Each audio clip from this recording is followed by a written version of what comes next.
안녕하세요. 하반기 성경 공부 여섯 번째 시간, 이제 두 번째 영상 시작하도록 하겠습니다. 우리 10장 19절부터 39절까지 말씀 볼 텐데, 앞선 영상에서 말씀드렸던 것처럼 이제 지금부터는 이제 모든 논증이 끝났고, 이제 유대교로 돌아갈까 고민하고 있는 그 지체들을 좀 붙잡기 위한 권면의 말씀이 이어집니다.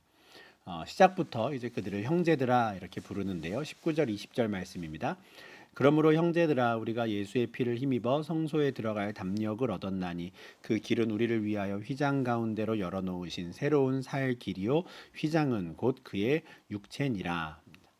그러므로 이때까지 내가 했던 말을 듣지 않았느냐. 그러므로 형제들아 이제는 우리에게 담력이 생겼다 하는 거예요. 예수의 피를 힘입어 성소에 들어갈 담력을 얻었다 하는 거죠. 유대교로 돌아가려고 하는 사람들이 왜 그러겠습니까? 아마 믿음이 흔들린 거죠. 정말 예수에 대한 믿음으로 하나님께 갈 수 있을까? 왜냐면 눈에 보이지 않거든요. 눈에 보이는 건 유대교가 더 확실해 보여요. 짐승의 피를 막 뿌리니까요. 눈에 보이니까요. 내 죄가 용서받는 것 같거든요. 그런데 그들에겐 없는, 유대교에 심취해 있는 사람들에게는 없는 것이 우리에겐 있다는 거예요. 뭐냐면 우리는 직접 우리가 성소에 들어갈 담력이 있다는 거예요. 감히 상상도 못하는 겁니다. 유대교에서는. 우리는 예수의 피를 힘입어 우리가 직접 성소에 들어갈 담력이 생기지 않았느냐 하는 거예요. 어떻게 우리가 그 용기를 낼 수 있고 어떻게 우리가 성소로 들어갈 수 있는가? 예수께서 그 길을 열어주셨다는 거예요. 예수께서 우리를 위하여 정말 리빙 웨이, 리빙 로드를 살아있는 길을 열어주셨다라는 거죠. 휘장 가운데로 열어놓으셨다. 예수님이 죽으실 때 그 휘장이 찢어졌잖아요. 근데 그 휘장이 곧 그의 육체다 말해요. 당신의 몸을 찢으시면서 우리가 성소로 들어갈 수 있는 길을 만들어 주셨다. 그게 예수의 피를 힘입어 성소에 들어갈 담력을 얻었다는 거예요. 십자가에 달린 예수께서 당신의 몸을 찢으실 때 성소와 지성소를 나누고 있었던 그 휘장이 찢어졌죠. 그렇게 새로운 살아있는 길을 만드셨다는 거예요. 요한복음 14장 6절이죠. 예수님께서 내가 곧 길이다 라고 말씀을 하셨습니다. 나로 말미암지 않고는 아버지께로 올 자가 없느니라. 우리가 아버지께 갈 수 있는 유일한 길이 곧 예수가 되신 것이죠. 당신의 육체를 찢으심으로써. 21절 22절입니다. 하나님의 집 다스리는 큰 제사장이 계심에 우리가 마음의 뿌림을 받아 악한 양심으로부터 벗어났고 몸은 맑은 물로 씻음을 받았으니 참 마음과 온전한 믿음으로 하나님께 나아가자. 이때까지 했던 이야기죠. 우리에게 하나님의 집을 섬기고 계시는 큰 제사장이 계신다. 3장 1절에서도 우리가 믿는 도리의 사도이시며 대제사장이신 예수를 깊이 생각하라 했고요. 4장 14절에서는 우리에게 큰 대제사장이 계신다는 거예요. 이걸 기억하라는 거죠. 이분의 피가 우리의 마음에 뿌림을 받았다. 그분의 피가 우리 마음에 뿌려져서 우리의 속사람이 변했다는 것이죠. 악한 양심으로부터 우리가 벗어났다. 이게 성령 세례를 말합니다. 예수 그리스도의 피가 우리 가운데 뿌려져서 우리가 우리의 속사람이 변화되는 일, 성령 세례.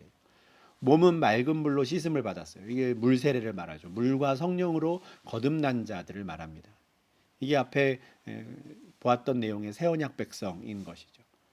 그냥 겉모습의 육체의 예법만을 따르는 것이 아니라 정말 성령으로 말미암아 그리스도의 피로 말미암아 우리가 악한 양심에서부터 벗어나는 우리의 속사람이 온전하게 되는 그 물과 성령으로의 거듭남이 이루어진 자. 그게 우리라는 거예요.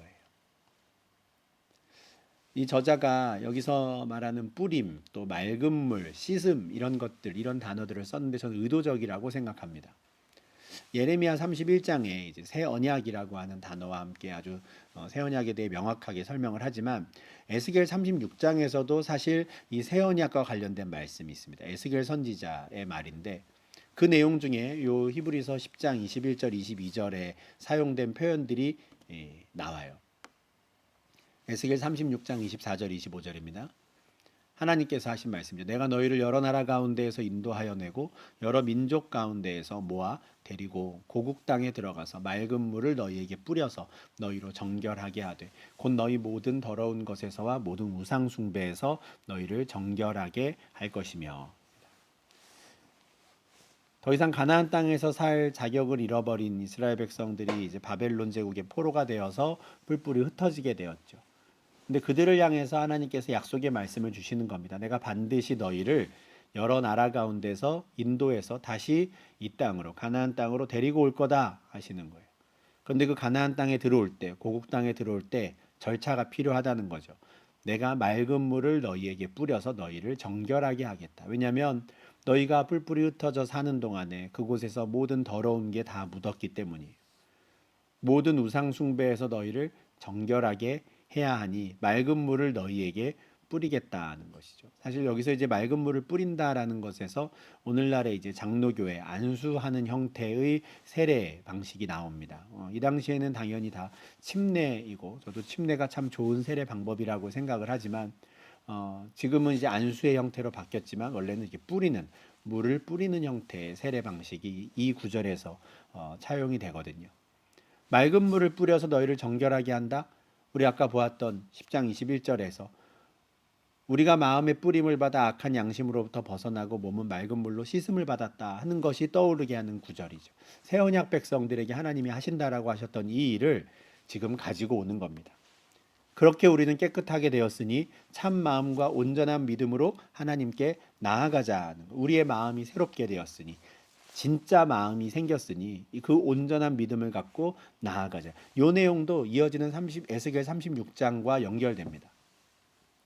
에스겔 36장 26절 27절이에요. 또 새 영을 너희 속에 두고 새 마음을 너희에게 주되 너희 육신에서 굳은 마음을 제거하고 부드러운 마음을 줄 것이며 또 내 영을 너희 속에 두어 너희로 내 율례를 행하게 하리니 너희가 내 규례를 지켜 행할지니라. 새 영, 성령이죠. 성령을 너희 속에 두고 새 마음을 너희에게 주겠다. 아까 히브리서 10장에서는 참 마음이라고 표현이 되었는데 어떻게 진짜 마음을 갖게 되느냐? 성령을 통해서. 성령께서 오셔서 어떻게 하십니까? 우리의 딱딱한 마음을 제거하고 부드러운 마음, 마음을 말랑말랑하게 하신다는 거죠. 전에는 우리가 딱딱한 마음을 갖고 있어서 하나님의 법이 새겨질 수가 없었는데 이제는 말랑말랑한 부드러운 마음이 되어서 하나님의 율례와 규례가 새겨지는 것이죠. 새 언약 백성들의 특징입니다. 내 법을 그들의 마음에 기록하리라. 에스겔 36장에서도 이 새 언약 관련된 말씀이 나오는 것인데 지금 히브리서 저자가 또 이 말씀을 떠올리며 그렇게 풀어서 설명을 한 것이죠. 이게 우리에게 주어진 약속이에요. 예수 그리스도의 피로 나에게 오라. 우물쭈물하지 말고 담대히 나에게 오라. 내가 너희의 죄를 기억하지 않겠다. 내가 너희의 불의를 기억하지 않겠다 약속하셨다는 거거든. 그러니 23절입니다. 약속하신 이는 미쁘시니 우리가 믿는 도리의 소망을 움직이지 말며 굳게 잡고 서로 돌아보아 사랑과 선행을 격려하며 모이기를 패하는 어떤 사람들의 습관과 같이 하지 말고 오직 권하여 그날이 가까움을 볼수록 더욱 그리하자. 이런 약속을 주신 분은 미쁘시다, 신실하다라는 거예요. 신실하다, 약속을 꼭 지킨다는 거거든요. 그러니 믿자 하는 거예요. 6장 17절에서 그 신실하신 하나님이 약속하셨다는 거예요. 예수 그리스도를 통해 나에게 오는 길을 만들어 주겠다. 근데 그 약속만으로도 사람들이 의심할 수 있어서 하나님이 맹세까지 하셨다. 우리가 이런 말씀을 보았잖아요.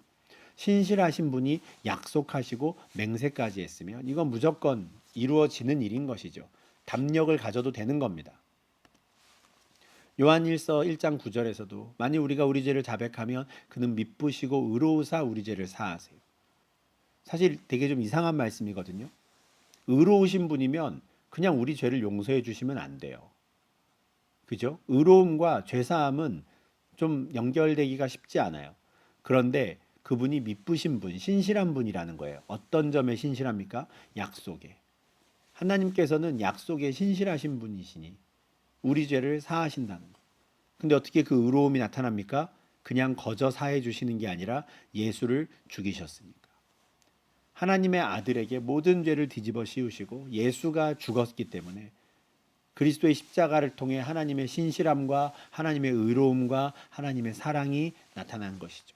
그러니 우리는 그 약속을 의심하지 말고 믿는 도리의 소망을 굳게 잡아야 되는 것이죠. 믿는 도리의 소망, 이 초보가 뭐였습니까? 기초가 죽은 행실을 회개하는 것, 하나님에 대한 신앙을 갖는 것, 세례받고 안수받고 우리 부활과 심판에 관한 이 가르침들, 이게 우리가 믿는 도리인데 이거 단단히 붙잡고 앞으로 가자는 거예요. 계속 이거 의심하면서 정말일까, 괜찮을까, 또 우리가 제사 드리지 않아도 될까, 이러지 말라는 겁니다. 그 영원한 심판, 또 영원한 부활에 대한 소망을 튼튼하고 견고한 닻으로 내리고 뒷걸음질 치지 말고 앞으로 가자 하는 거예요. 그런데 앞으로 갈 때 혼자 가지 않습니다. 이것도 참 은혜죠.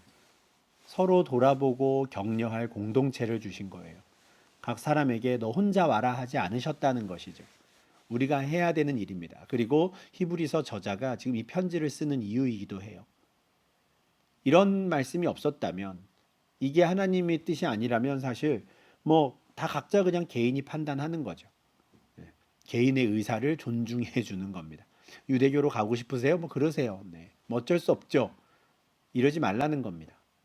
서로 돌아보아 사랑과 선행을 격려하자는 거예요. 우리가 더 나아가자고. 서로 사랑하고 그 소망을 굳게 잡고 우리가 다름박질하자고 격려하자는 거예요. 그럴 필요 없다고, 그냥 신앙생활, 종교생활 그냥 각자 개인적으로 하는 거라고 말하는 사람들이 있지만 그 사람들처럼 하지 말고 오직 서로를 권하자. 예수님이 오실 그날이 가까이 올수록 더 그리하자라는 거예요. 놓치지 말고 도리의 소망을 굳게 잡고 나아가자는 거예요. 근데 우리가 이렇게 서로 격려하지 않고 돌아봐 주지 않고 누군가가 떠내려가더라도 그냥 내버려 둔다면 그 사람에게는 정말 큰 일이 벌어집니다. 우리가 진리를 아는 지식을 받은 후 짐짓 죄를 범한 즉 다시 속죄하는 제사가 없고, 이미 진리를 아는 지식을 배웠어요. 예수에 대해서 배웠어. 그런데 죄를 범해. 그러면 속죄하는 제사가 없다는, 여기서 말하는 죄는 그냥 우리가 다른 사람 때리고 뭐 훔치고 하는 이런 죄가 아닙니다. 진리를 부인하는 죄예요. 요거에 대해서 이제 이어지는 28절에서 계속 나올 텐데, 하나님의 은혜를 부인하는 것, 예수 그리스도를 부인하는 죄예요. 복음을 거절해 버리는 겁니다. 그러면 속죄하는 제사가 없다는 거예요. 근데 만약에 여기서 기독교를 버리고 지금 유대교로 돌아간다면 이런 죄를 범한다는 것이죠. 거듭 말씀드립니다. 여기서 말하는 죄는 내가 하나님 말씀대로 살고자 하는데 내가 뜻대로 안 되네요. 하나님 죄송합니다. 이런 죄가 아니에요. 하나님의 존재를, 예수 그리스도의 존재를, 예수 그리스도의 사역을 완전히 부정하는 죄입니다. 그러면 속죄를 받을 수가 없죠. 이미 6장 4절, 6절에서 우리가 보았죠. 한번 빛을 받고 하늘의 은사를 맛보고 성령에 참여한 바 되고 하나님의 선한 말씀과 내세의 능력을 맛보고도 타락했다면, 여기서 타락이라는 건 그걸 다 부인해 버린다면, 그럼 하나님의 아들을 다시 욕되게 하는 것이죠. 분명히 우리 죄 때문에 죽으시고 부활하신 그분인데 그거 아니야. 그분 죽지 않았어. 이 세상에 오지도 않았어. 부활하지 않았어 라고 말한다면, 그 진리를 부인한다면 그건 하나님의 아들을 욕되게 하는 것이죠. 용서받을 수 없습니다. 그게 마가복음 3장에서 예수님이 말씀하신 성령을 모독하는 자가 받게 되는 죄예요. 사람의 모든 죄와 모독하는 일은 사하심을 얻습니다. 우리가 범하는 죄들은 용서하지 못하실 죄가 없으세요. 그러나 성령을 모독한다면, 복음을 거절하고 예수 그리스도를 부인한다면 그건 다른 방법이 없습니다. 분명히 예수님께서 우리에게 사망과 심판을 피하게 하기 위해서 오셔서 그 모든 일을 하셨는데 그걸 부인한다? 그럼 그 사람은 정해져 있는 죽음과 심판을 그냥 향해 가게 되는 것이죠. 27절입니다. 그 사람에게 남은 건 오직 무서운 마음으로 심판을 기다리는 것뿐, 대적하는 자를 태울 맹렬한 불을 기다리는 것 외에는 달리 할 수 있는 게 없습니다. 그러니 돌아가지 마라라는 것이죠. 한 번 죽는 것은 사람에게 정해졌고 그 후에 심판이 있는데 왜 그 심판을 향해 다시 가느냐는 거예요. 그러지 맙시다 권면을 하는 겁니다. 물론 우리 입장에서는 그런 일이 있더라도 그것도 용서해 주시면 좋겠는데 라는 생각을 할 수 있습니다. 그러나 저자는 그렇지 않다라고 말해요. 28절 29절입니다. 모세의 법을 폐한 자도 두세 증인으로 말미암아 불쌍히 여김을 받지 못하고 죽었거든. 하물며 하나님의 아들을 짓밟고 자기를 거룩하게 한 언약의 피를 부정한 것으로 여기고 은혜의 성령을 욕되게 하는 자가 당연히 받을 형벌은 얼마나 더 무겁겠느냐. 너희는 생각하라. 모세의 법을 어긴 자가 아닙니다. 모세의 법을 폐한 자예요. 뭐냐면 우상 숭배한 자입니다. 구약 시대 때 하나님과의 언약을 버리고 우상을 쫓아간 사람. 그런 사람은 두세 명의 증인이 있다면 죽이라라고 하셨거든요. 이게 신명기에 나오는 말씀입니다. 신명기 17장 5절 6절입니다.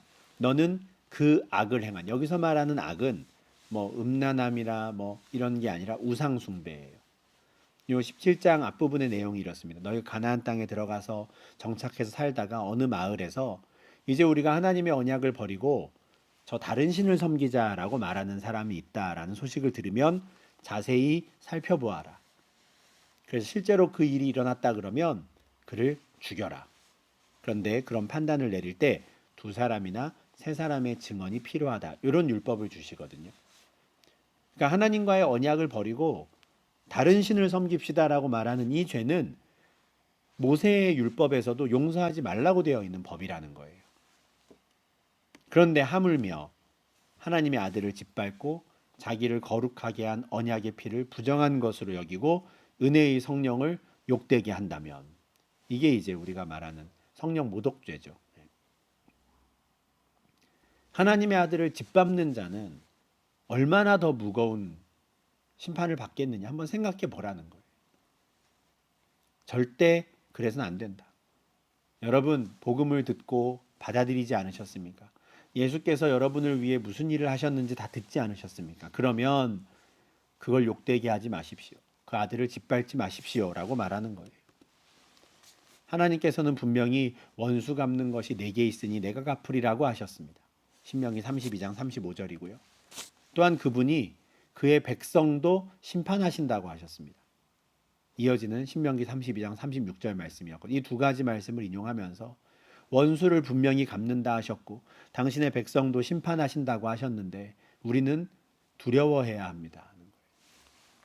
살아계신 하나님의 심판 가운데 들어가는 게 얼마나 무서운 것인지 우리는 알아야 됩니다. 그러니 절대 돌아가지 마십시오 하는 것. 지금은 굉장히 심각한 진지한 경고를 하는 겁니다. 그냥 뭐 어르고 달래기만 하는 게 아니라 그 일의 책임을 어떻게 질 수 있는지, 예수를 버리고 유대교로 돌아간다는 게 어떤 의미가 있는지, 앞으로 그들에게 어떤 일들이 벌어질지를 분명히 경고하는 것이죠. 32절을 보면 이들에게 그래도 가능성이 있는 것 같아요. 이 저자가 이제 다시 달래는 모드로 돌아가는데요. 전날에 너희가 빛을 받은 후에 고난의 큰 싸움을 견디어낸 것을 생각하라 그래요. 처음 아마 그들이 빛을 받았을 때, 처음 복음을 받아들였을 때를 말하는 것 같은데 그때는 고난의 큰 싸움을 잘 싸웠었어요. 견뎌냈고 승리했다는 것이죠. 그러니까 처음 예수를 믿었을 땐 오히려 확신이 있었고 유대교에서 아무리 조롱을 하고 사람들이 비난을 하고 해도 이 믿음을 흔들리지 않았는데 오히려 시간이 가면서 의심이 싹 트는 거죠. 정말 괜찮을까? 예수 그리스도의 피가 정말 우리를 온전하게 할까? 이런 생각들을 했던 건데 과거에 우리가 승리했던 걸 생각하며 다시 한번 견딥시다라고 말하는 거예요. 우리에게는 더 낫고 좋은 것이 있다는 걸 아시지 않습니까? 그래서 우리가 한때 비방과 환난을 당하며 구경거리가 되기도 했고 아니면 그런 형편에 있는 사람들과 우리가 교제하는 같은 공동체를 이루고 있지 않습니까? 그러니 끝까지 붙잡으십시오 하는 거예요. 비방과 환난으로 구경거리가 된 사람들에 대해서는 우리가 다음 주에 볼 텐데 11장 35절 36절에 초대교회 성도들이 이렇게 신앙생활을 했구나라는 걸 알 수 있는 말씀이 있어요. 그들은 더 좋은 부활에 대한 소망이 있어서 심한 고문을 받으면서도 구차하게 풀려나기를 원하지 않았다는 거예요. 믿음을 부인하지 않았다는 것이죠. 어떤 이들은 조롱받고 채찍질 당하고 결박과 옥에 갇히는 시련도 받고 돌로 치는 것과 톱으로 켜는 것과 시험과 칼로 죽임을 당하고 양과 염소의 가죽을 입고 유리하고 궁핍과 환난과 학대를 받는 이런 상황에 처하면서도 믿음을 지켰던 거예요. 자기가 직접 이 일을 당하진 않았더라도 공동체 가운데 이런 일을 당한 사람들이 있는 거예요. 그럴 때 이 사람들이 그렇게 옥에 갇힌 사람들을 동정하고 또 억울하게 자기의 소유를 빼앗기면서도 기뻐했다는 거죠. 전날에는, 예전에는. 왜냐하면 그때에는 확신이 있었거든요. 우리에게 주어진 이 소망이 정말 훨씬 더 낫다. 이건 영원한 것이다라는 확신이 있었던 거예요. 그래서 그때는 버틸 수 있었던 것이거든요. 이 더 낫고 영원한 소유, 영구한 소유, 하늘의 상이죠. 하나님의 은혜입니다. 예수님께서 하신 말씀인데 나로 말미암아 너희를 욕하고 박해하고 거짓으로 너희를 거슬러 모든 악한 말을 할 때에는 너희에게 복이 있나니 기뻐하고 즐거워하라. 하늘에서 너희의 상이 큼이라. 너희 전에 있던 선지자들도 이같이 박해하였느니라. 중요한 건 나로 말미암아입니다. 우리의 욕심 때문에 욕먹는 건 하늘나라를 위한 박해라고 할 수가 없어요. 예수님에 대한 믿음을 지키기 위해서 혹여라도 박해를 받는다면 기뻐해라. 너희의 상이 크다. 히브리서 저자는 이 말씀도 알고 있었고 기억하고 있었던 것 같습니다. 그래서 35절 36절에서 이렇게 말하죠. 그러므로 너희 담대함을 버리지 말라. 이것이 큰 상을 얻게 하느니라. 하늘의 상이 크다 하셨어요. 그러니까 지금 포기하지 말자. 힘들지만 포기하지 말고 담대하게 오히려 담력을 가지고 그럴수록 더 하나님께 나아가자. 그러면 우리가 큰 상을 얻게 될 것이다. 그렇게 담대함을 버리지 않을 수 있으려면 인내가 필요해요. 인내가. 왜냐하면 하나님의 약속은 지금 당장 이루어지진 않거든요. 하나님의 뜻 가운데 아직 당장은 아닌 거예요. 그러나 죄와 상관없는 자들을 위해 두 번째 나타나시리라 했잖아요. 그러니 인내하며 그날을 기다리자는 거예요. 그러면 하나님이 약속하신, 주께서 약속하신 큰 상을 받을 것입니다. 두려워하지 마십시오. 담대하십시오라고 말하는 것이죠. 마태복음 10장 22절에서 예수님께서 너희가 내 이름으로 말미암아 모든 사람에게 미움을 받을 것이나 끝까지 견디는 자는 구원을 얻으리라 하셨어요. 견디는 게 필요해요. 인내가 필요하죠. 구원에 이르기까지. 바울도 로마서 5장 3절 4절에서 같은 말씀을 전합니다. 우리가 환난 중에도 즐거워하나니 이는 환난은 인내를, 인내는 연단은 소망을 이루는 줄 알미로다. 환난 가운데 우리는 인내해야 돼요. 근데 인내할 수 있는 이유가 뭡니까? 소망이 있어요. 어떤 소망입니까? 주님이 오신다는 거예요. 주님이 오시면 이 환난이 끝나고 우리에게 큰 상이 주어질 것이다. 그 소망이 있어요. 이 소망에 대해서 한 번 더 이야기하죠. 잠시 잠깐 후면 오시리가 오시리니 지체하지 아니하시리라. 나의 의인은 믿음으로 말미암아 살리라. 또한 뒤로 물러가면 내 마음이 그를 기뻐하지 아니하리라 하셨다. 잠시 잠깐 후면 오실 분이 오신다. 예수님 오신다. 절대 지체하지 않으신다. 요한계시록 22장 7절에서도 예수님이 내가 속히 오겠다. 그러니 내가 올 때까지 이 예언의 말씀을 지키는 자는 복이 있을 것이다 했어요. 잠시 잠깐 후면 속히 오신다 했는데 우리가 첫 번째 영상 시작할 때 말씀드렸지만 이게 영원히 이어지는 이 세상을 바라보면 예수님이 안 오실 것 같아요. 계속 3,000년, 4,000년 갈 것 같아요. 그러나 그것이 우리와는 상관없는 일입니다. 하나님께서 한 사람이라도 더 구원하기 위해 참고 참으시며 그 기간이 연장되고 있는 것이지 언제든 예수님 오실 수 있고요. 예수님이 오시지 않는다 해도 우리가 90년, 100년 안에는 다 그 앞에 가는 거예요. 주님을 만나는 것이죠. 주님이 오시거나 우리가 가는 겁니다. 그러니 인내하는 거예요. 끝이 있어요. 영원하지 않습니다. 이 환난은 끝이 있고요. 오히려 축복이 영원하다는 거예요. 새 언약 백성들에게는. 그러니 인내하자, 견디자 하는 겁니다. 그 믿음에서 말미암은 인내죠. 나의 의인은 믿음으로 말미암아 살리라. 참된 소망에 대한 믿음이 있으니 인내할 수 있는 것이고 그러면 사는 것이죠. 한 번 정해진 그 죽음과 심판을 피하는 것입니다.